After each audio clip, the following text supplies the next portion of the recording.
Okay, video lesson 2.4, secant and cosecant graphs. We're going to go through a very similar process for these as we did for tangent and cotangent. We're going to fill out a table, okay, and we're going to use decimals, so that means we get to use our calculator. And then we're going to plot the graph based off of those points and then see if maybe there's an easier way to graph them next time. Okay, so let's start by going to our calculator and getting our table set up. So make sure you're in degrees mode. Okay, next we need to type in secant x, and we know we don't have that button, so we're going to do 1 divided by cosine of x. Okay, next we need to set our table up. Okay, so we had it set differently for tangent. For secant, it looks like our table starts at negative 270, and then it's going by 30 degrees each time. Okay, so now let's look at our table. And we can see that, again, we have some errors. These are going to be undefined errors, and so that's going to lead us to asymptotes. And we can see some other values in here. So I want you to pause the video, take a minute, and fill out the table.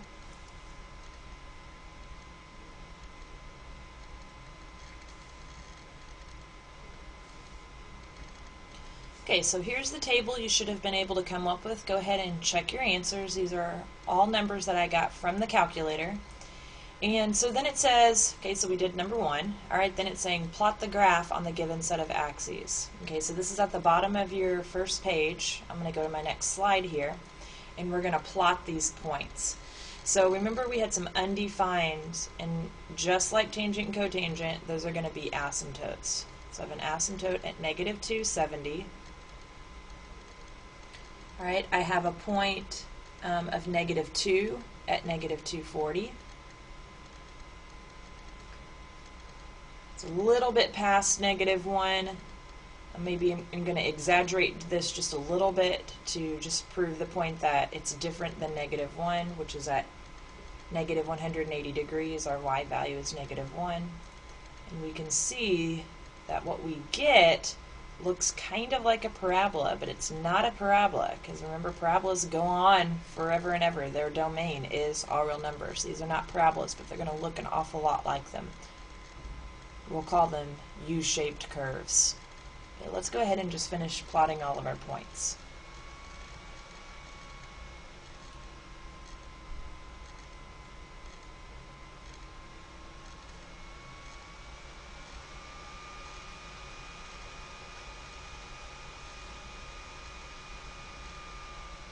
As you're plotting these points, I want you to notice the symmetry. Probably picked up on it on the actual table.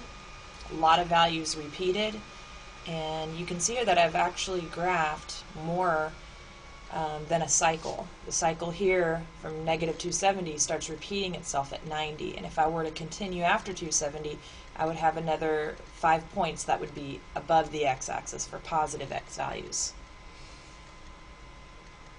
Okay. Alright, let's go back. Let's go back, make sure that we're doing everything. So we plotted these. Good.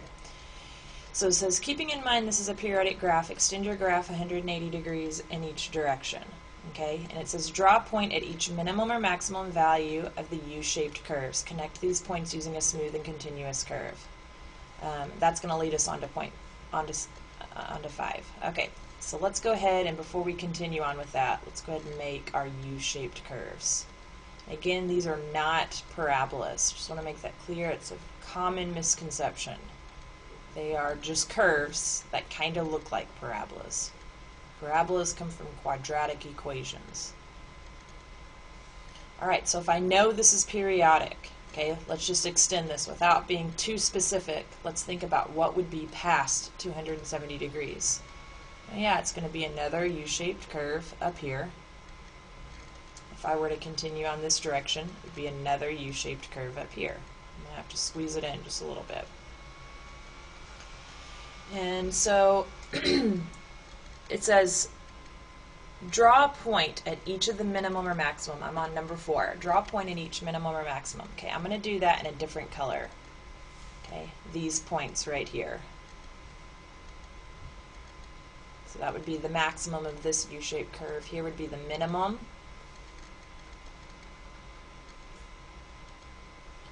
and if I connect just these blue dots in a continuous curve, what I get is something that looks like this. And you should be having kind of an aha moment. If you don't have it yet, it'll come soon. Okay, what is this blue curve? The blue curve is cosine x. Okay, I know that it's cosine because it's period. If I go from peak to peak, or here it'd be easier to go from low point to low point. That's 360 degrees, which is the period of cosine of x. And I noticed that at 0, I have a y value of 1, okay, which is what cosine looks like, whereas sine would actually go through the origin. Okay, so what graph have you just drawn? Cosine x. Okay, so cosine x and secant x are very much related. You can see that the asymptotes actually hit where cosine x equals 0. So for the next point, number 6, in general, where do the asymptotes of the secant graph occur? Okay, well, they occur right here, the zeros, or the roots, if you want to think of it in terms of that language, of the cosine graph. So it's where cosine x equals 0. Okay?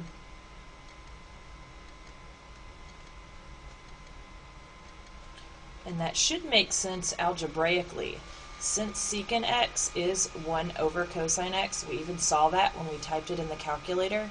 If cosine x equals 0, well then 1 over 0, that's how I'm going to get undefined here, here, here, and here, and that's what creates those asymptotes. Okay? On the next page, we move on to cosecant. Okay, so just like how secant is related to cosine, cosecant is related to sine. So it says the graph of cosecant x, or y equals cosecant x, is very similar. If you connect the high and low points of the cosecant graph, which graph do you think it would form? Sine x. Okay, so this says, this time we're not going to go through a table to find the graph of cosecant x. We could do that, but what we're going to do is I'm going to introduce you to an easy way to graph cosecant and secant. So we're really familiar with this. Hopefully we are, anyway. Remember that this is just the parent function. So we're going to have, it's going to go through the middle. We're going to have a whole cycle be completed in 180 degrees. Okay, if you want to think of it in terms of your, if you want to plot some points using your OIO chart, sine of 90 is 1. Sine of 180 is 0. Sine of 270 is negative 1. And we could do the same thing over here. I'm not doing anything new, I'm not doing anything special. All I'm doing here is drawing the parent function sine x.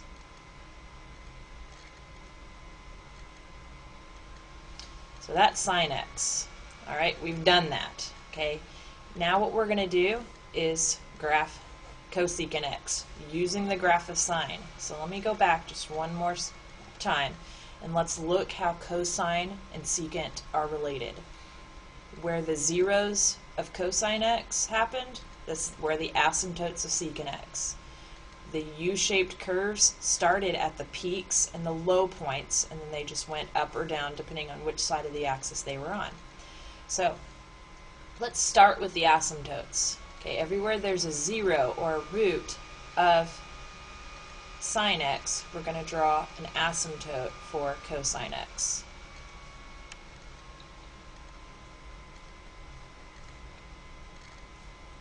And you're just going to take the peaks and draw a U-shaped curve up.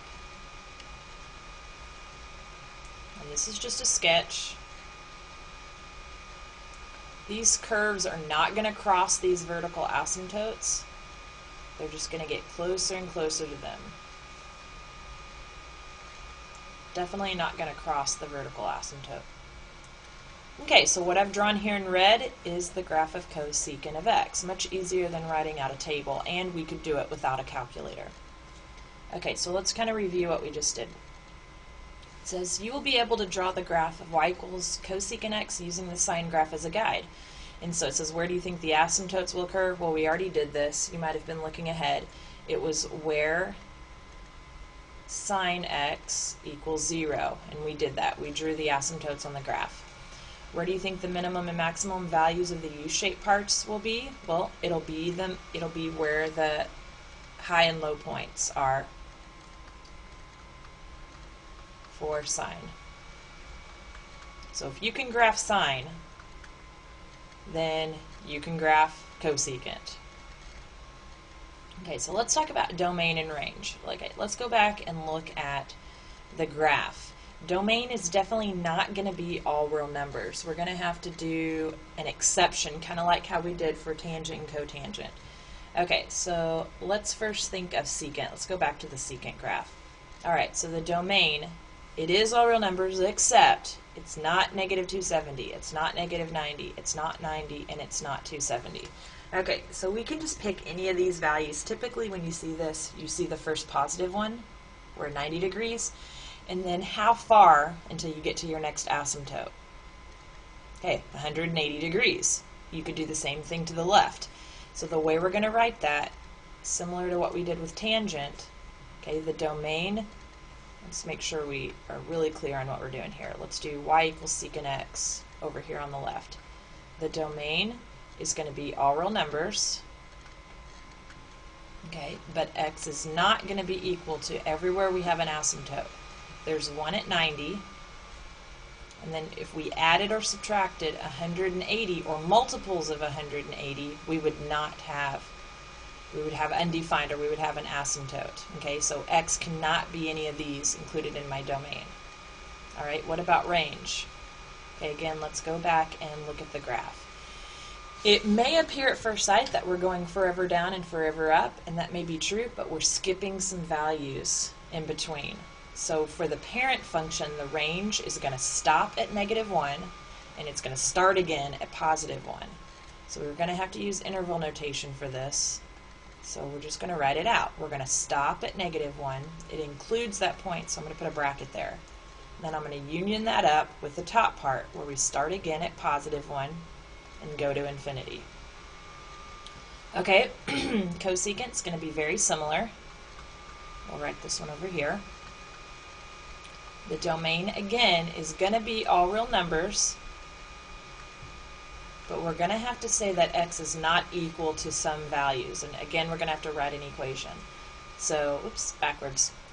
Let's look at our graph for cosecant of x. Okay, so it looks like there is an asymptote at 0 and at 180, and then again, if I added or subtracted 180, I'm going to get an asymptote. So I could use 180, probably easier to start with 0. And so I don't even have to write 0. I can just write plus minus 180n. That's where the asymptotes are, so that part is excluded from my domain. Alright, range, same range. Okay, negative infinity to -1, unioned with 1 to infinity. And those values of -1 and 1 are included, so we've got to put brackets there. Now these things are definitely going to change if we shift this thing up, down, left, or right. We're not going to memorize any new rules. If you're really good at graphing sine and cosine, then you can graph these too. But keep in mind that your domain and range are kind of weird here, and you're going to have to look at your final product to make sure that your domain and range match up with your graph. Okay, so the graphs of secant and cosecant can easily be drawn by using the graphs of sine or cosine. I've already kind of hinted at this. It says, or any transformation of the parent function, which means that we have our vertical and horizontal shifts, compression, stretches, changes in period, amplitude, all of that stuff. Okay, so it says the asymptotes will always occur where y equals cosine x or y equals sine x crosses the, and that's going to be x-axis. And this was where the zeros were occurring. Okay, and so you could probably explain this a different way, but I'm going to go ahead and go back to the original reason. Okay, and it was because the reciprocal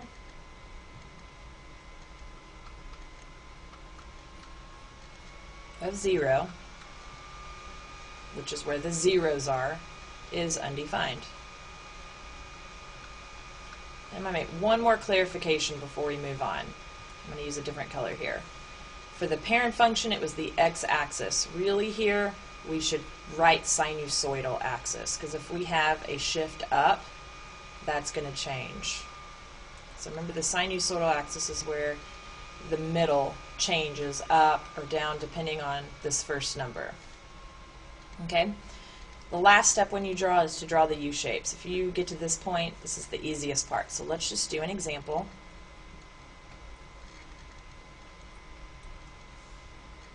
Okay, go ahead and draw your axes. And hopefully by now you're getting clever and you're looking ahead, noticing that this is a down 5 and an amplitude of 10, so you want to leave plenty of room here below the x-axis for all your markings. Okay, so let's write it out. -5, that's down 5. 12, now this is the amplitude, alright, because we're going to treat this kind of like a sine graph in the beginning.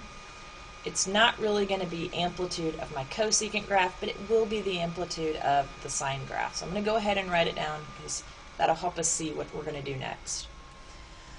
Alright, the period. We're in radians, okay, so the period is going to be 2 pi divided by pi over 6. The pi's here are going to cancel and you're going to end up with 12. So my critical points are going to be 12 divided by 4, which is 3 units apart. And then lastly, I have left 7. So when I set up these tick marks, it's going to be the same as with sine and cosine. So down 5, I'm going to put a -5 right here. And if I add 12, I'm going to get a 7, and if I subtract 12, I'm going to get a -17. Alright, my sinusoidal axis right here along the -5. Draw that in if you need to. Okay, for my hash marks or my tick marks on the x-axis, okay, I'm going to go left 7 first. And then I'm going to add 3. I'm going to get -4. If I add 3 again, I get -1. If I add 3 again, I get 2. And just keep adding 3. And if you have 9 hash marks, that's probably going to be enough. However, you may need to, you always want to make sure you put in 2 complete cycles. So sometimes you have to go a little bit further one direction than the other. We'll see if this is enough. Okay, so let's go ahead and put in our points for where the sine graph would be. Okay, so where would sine be? Okay, I'm going to do this in red. So if I was left 7 for sine, okay, if sine had been here instead of cosecant, I would put the point right here in the middle. Then I would go up. Then I would go back to the middle.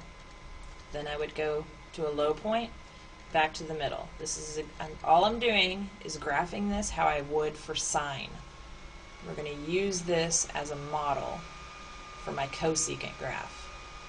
Okay, so I'm going to change this, and now I'm going to graph cosecant in blue. Okay, so where would the cosecant graph be? Now I know if I connected all of these, I would get sine. And if you want to lightly do that, that may help you see this better. You don't want to leave that as part of your graph, because really in the end, sine is just there to help you graph cosecant. So everywhere we have what used to be on the x-axis, but what's now on the sinusoidal axis, we're going to have an asymptote. So draw on your asymptotes at these midpoints.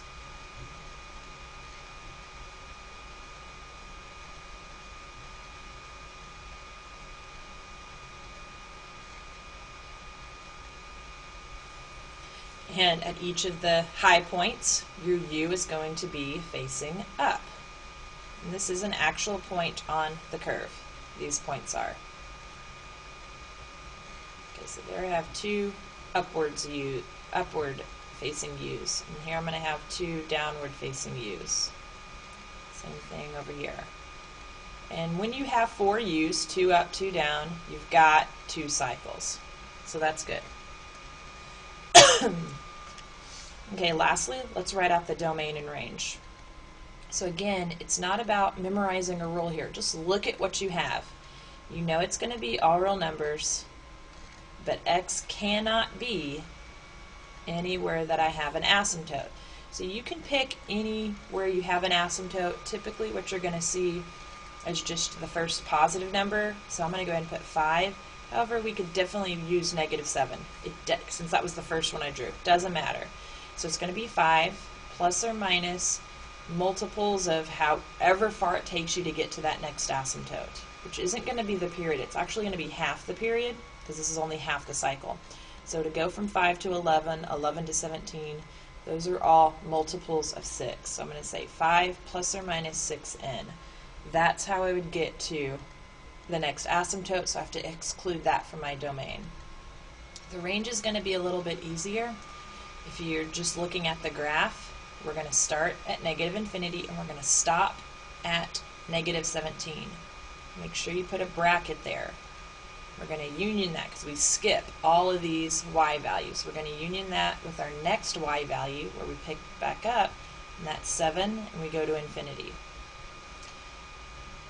Range is something you could actually probably do without even graphing this, just by looking at these numbers and visualizing in your head what the graph looks like, although looking at the graph makes the range much easier. Domain's a little bit trickier, so make sure you're really looking at the graph when you find domain. So if you can graph sine and cosine, you can graph cosecant and secant. That's why we're not doing very many examples.